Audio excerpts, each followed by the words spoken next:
Hey, welcome everyone. In this video, I'm talking about why having an internet plan that is faster than 1 gigabits per second is most likely a complete waste of money for most people around the world, not just here in Canada. Like talking about percentage of the global population who it's useless for, it's like 99.9999999, and you get the idea. Now, this is applicable primarily to home users, not enterprise and tech-savvy folk. But yeah, I'm gonna dumb this down and make it very simple so you can save your money. These are rough economic times, especially here in Canada, and you don't want to give too much money to your ISP, which is Internet Service Provider for short, because most of them are, well, they're evil, simply put. So this video was inspired by one of my best friends and my father-in-law in the last few weeks. By pure coincidence, we were talking about their internet plans and how they kept boasting about their speeds. Father-in-law has 1.5 gigabits per second. He said, I got a great discount, this and that.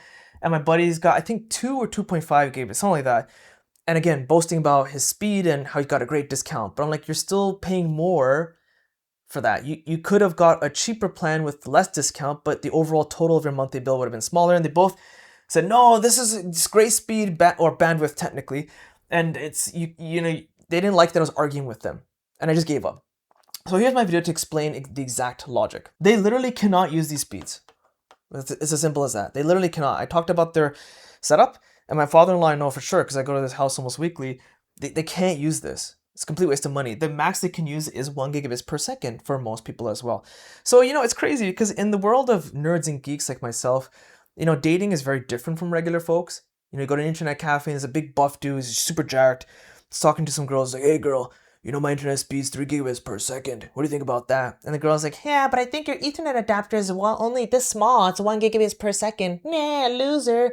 And the big jack dude is holding there with his laptop, his $3,000 gaming laptop, and the tears coming down his eye because that girl would have been right. So let's talk about this.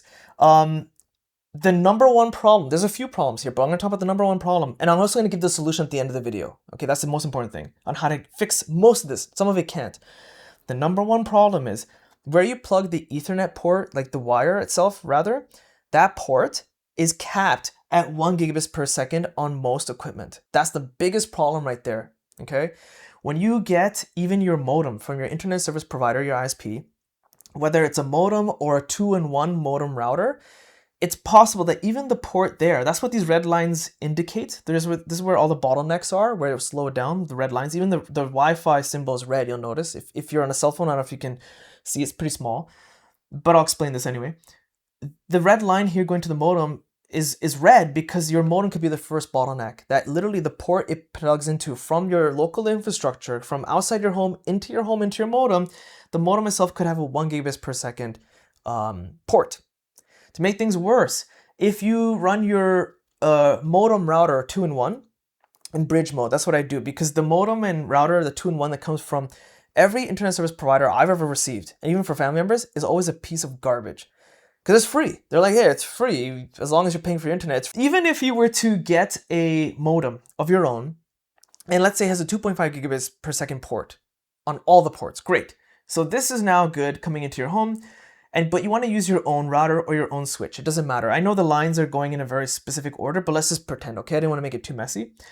Let's say the modem is going to your switch or your router or to your desktop, your video game console, whatever. Those are also capped at most likely 1 gigabits per second. If you ever try to buy a router, a wireless router, it'll have ports at the back and they'll list specifications of the wired speed. Switches, same concept. And you might look at the specs and it'll say something like 10/100/1000. What that basically means is that the topology, it'll support 10 megabits per second, 100 megabits per second, and 1,000 megabits per second, which is, you know, close to 1 gigabits per second. That's what it caps at. So the physical ports are blocking it. Your desktop video game server, home server, I have one built here. All the ports are capped at 1 gigabits per second. And there's other things to consider. A lot of people don't realize. Even if you were to fix this, which I'll give you a solution to increasing this for some of this equipment, and you say, I got 2 gigabits per second. If you go to a certain website, some websites will cap how fast you can download a file from them. If you're uploading files to a cloud storage and you want to retrieve it, you might notice that you have like 2 gigabits per second, but it's downloading super slow. Also, one more thing, gigabits per second, if you have like 2 gigabits per second, it doesn't mean you can download a 2 gig file in 1 second. Gigabits and gigabytes are two very different concepts.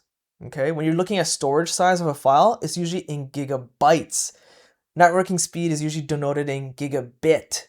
Okay, I have another video explaining that. That's another misconception people think. I'll put a link to that in the video description, where they think, oh, I should be able to download a 2 gig file in 1 second because I have 2 gigabits per second connection. That's a complete misconception. Another one. So yeah, if you have cloud storage and you want to download something, you have 2 gigabits per second connection, and you fix the hardware here. Let's say hypothetically, the cloud storage provider will be like, hold on, we're gonna cap it at 500 megabits per second. That's a dramatic decrease because they're afraid of attacks from botnets then, like distributed denial of service, where they saturate and bring down the network of the cloud storage provider, as an example. Okay, even if you're downloading a video game, it might cap at a certain speed because they're like, hey, you're gonna kill our whole infrastructure, we're gonna cap you. We don't care how fast your internet is. You could be paying $1 million per year. We don't care, we're gonna cap it. So that's one thing. Another thing, a lot of misconceptions is, hey, my Netflix buffers often. My internet service, my ISP, they said, just get a higher bandwidth speed. Pay more money. It'll fix everything. Me and my entire household, for several years, they had no cable TV, no satellite TV. Everything was 100% streaming or downloading. We were on 50 megabits per second, just fine. But it worked just fine, streaming, zero buffer, because I set up my wireless network and my wired network efficiently. So increasing this, Netflix doesn't use a lot of bandwidth. I don't care if you have a 4K plan. They compress the quality like crazy. It's not that good, okay? Same with video game players. They think, oh, I need to be more reactive in Call of Duty. There's a bit of a latency there. Yeah, because latency is different from bandwidth. They're two completely different things. Latency is like literally the speed of how fast the traffic moves. So if you're too far from the Call of Duty multiplayer server or the Sony servers, whatever the heck is hosting it, if you're physically too far, it doesn't matter how fast your bandwidth is, it ain't gonna fix it. That's a geographical distance problem. I can explain that in another video if people want more information. But yeah, that's a separate problem. With all these things considered, how do we fix some of these? Some of these we can fix. The modem, router, and switch you can probably replace with something else from a third party. Just look around, look at the specification. Does it cap at 1,000 megabits per second or 1 gigabits per second? Look at the specifications. What does it say? You can sometimes get 2.5 gigabits, okay? It means you have to pay more money though, obviously, but that's the cost of getting better quality and more bandwidth. So desktop and servers, if you have an available PCIe slot, you can physically open up the case and the chassis and plug it in there, and it'll have an Ethernet adapter at the back that might support 2.5 gigabits. There's an easier method that you can use on desktops and home servers, like I have one right here I'm looking at, that I built on my own, as well as laptops. There's a very easy method, is a USB adapter. Some of them, the good quality ones, will support 2.5 gigabits per second. So you just literally plug it into a USB port, and then the other end of the adapter, you plug in an Ethernet wire, and that's it. Ethernet wires usually are not a bottleneck. Most of the time, even the really garbage quality ones work just fine. They're much higher than 1 gigabits per second. So the thing about USB adapters, you have to be careful because sometimes they'll advertise certain speeds and might not reach it. So read what other people's reviews show about their performance speed. It's possible if you can buy something from like Amazon, doesn't work well, you can return it easily. That's another thing. Also, it's possible that the adapter itself might be fine, but the USB port you're plugging into is too slow. So that's another thing. You make sure you're plugging into a USB port that can actually support these speeds. Another consideration is if you have a desktop or a server, your primary drive is an SSD, okay? But you're downloading files directly to the hard drive. You have a second drive and it's a mechanical hard drive. It's possible that the mechanical hard drive might not be able to support some of these write speeds, wasting your time and your bandwidth, again. And you'll be like, well, I can just download it to the SSD because it can write fast enough, the file I'm downloading. Yeah, but then you have to manually copy it to the hard drive anyway, which is a lot of manual work, and it defeats the whole purpose of efficiency and speed. Except you notice that I also have Wi-Fi and video games. Video games you can't fix. Whatever port they have on the video game console is what you have, unless you're some sort of wizard electrical engineer or something and you can solder and repair and put your own adapter in there. This ain't happening. Sorry, you're stuck. But again, you don't need even 1 gigabits per second. Even that is overkill. Like, that's crazy speed. Wi-Fi, you might be thinking, well, the box my Wi-Fi router came in says 2 gigabits per second wireless speed. Surely I can get that. That is not really false advertising, but it is a very gray marketing area. Because what will happen is these Wi-Fi router manufacturers is they'll use it in a lab where it's completely isolated from any radio interference. There's no other devices that could interfere with the signal. They'll have it as close as possible to the test device in the most ideal scenario possible. That's never gonna be applicable to you. Like the way they probably tested is so close together, then you might as well just have a wired connection. But people in my home, like myself, I go around with my laptop, my cell phone, I'm not sitting next to my router. It defeats the whole purpose of being wireless, okay? So that's why the Wi-Fi symbol is red, because that is a bottleneck. If your home is 100% wireless, you just physically can't run wires, this is useless, man. It just won't work, right? So that's another thing to consider. But even if you're watching this in the future, and you can actually copy files locally at 2 gigabits per second over your wireless signal, cool. But is your router receiving a 1 gigabits per second connection because the physical port at the back is 1 gigabits per second? Then this internet speed is still useless for you then. So let's go back to my father-in-law, and this is the debate we had, okay? So this is where numbers mess with people's heads. They're like, bigger numbers means better. That's not always the case. Look at 8K TVs. Where are they gone? Well, they're gone because they were useless. I made a whole video, I'll put a link to that video in the description explaining why 8K TVs were useless. It basically came down to the pixels per inch. I basically compared a QLED 8K TV, I think it's 60 or 65 inch, to a 4K OLED TV, same size.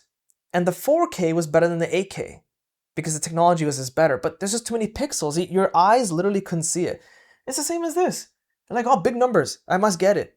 But you literally can't use it. So let's look at my father-in-law scenario, because I'm sure a lot of people fall into this segmentation of they're thinking, I'm getting a great discount, I gotta use it. No, let's say how you can save money, okay? In my father-in-law's situation, he has home phone, alarm system, cell phone, TV, cable, plan, internet, all that bundled with a single provider because he's very old school like that. Keep it all bundled, better discounts. Not always true, but anyway, that's how his plan is in a nutshell. The numbers I'm giving you are 100% hypothetical. Let's say all that bundled together is $200 a month. But he was able to negotiate 1.5 gigabits per second, if I can write, to 180, okay? My argument with him was like, why are you paying for internet so fast they can't use? He's like, yeah, but I'm saving this much money. I'm saving $20 a month. That was the only way I could get this bundle down. I was like, did you ask them for 500 megabits per second? If you denote it against 1.5 gigabits, it's 0.500 gigabits per second. If my math is correct, I think that's like a 66% bandwidth reduction, if my math is checking out. It's like, what if they gave you $175 a month? You're saving $5. He got pretty upset. He's like, why would I want to save $5 a month and reduce my bandwidth by almost 66%? That's a ripoff. But the point is he can't use 1.5 gigabits per second. I know because I go to his house, I've seen his equipment. He literally cannot get it. So he's wasting $5 more per month. It's not a lot of money. But when you do that with every single thing you have in life, it adds up fast. And these are rough economic times. So my argument to him is like, you have everything on cable TV. You guys watch YouTube and that's it? Even 500 megabits is crazy. I used to use 50 megabits for my whole house. And we streamed everything. So keep that in mind. A better discount does not mean you're saving greater money overall total, okay? Get maybe a less discount, but your total bill can be much smaller.